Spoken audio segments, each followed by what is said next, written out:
Actuellement très bien classé, tout semble rouler au stade de Reims, au point qu'une saison à la brestoise soit évoquée tant chez les supporters que dans les médias. Est-ce crédible ? Reims peut-il vraiment être européen l'année prochaine ?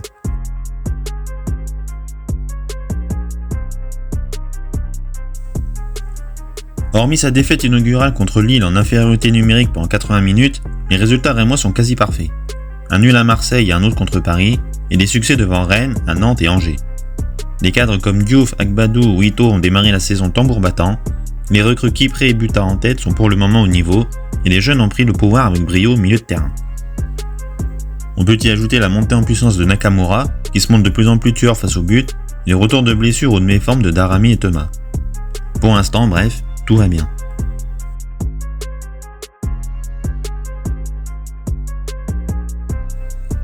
Premièrement, on constate une nette surperformance en termes d'expected goals.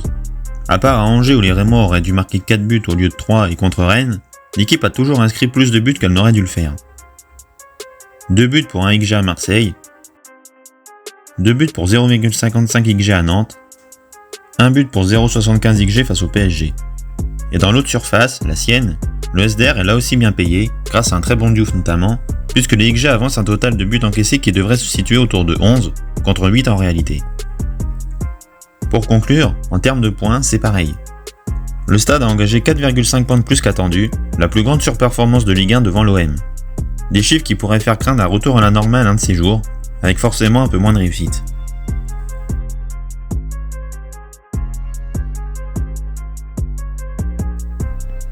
Après autant de journées l'année passée, le Stade comptait 10 points, soit un de moins que cette saison.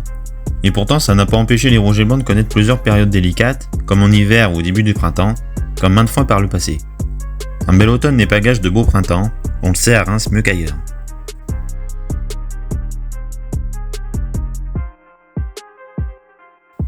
Les chiffres évoqués plus haut et la relative jeunesse ainsi que le manque de profondeur de banc à certains postes ne me laissent toujours pas imaginer le Stade en Europe la saison prochaine.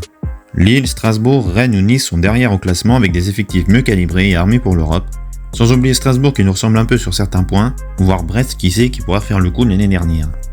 Pour l'instant, je m'en tiens aux objectifs du club, le top 9 qui serait déjà pas mal, à moins d'une énorme surprise. Et on ne s'attend jamais à une surprise donc...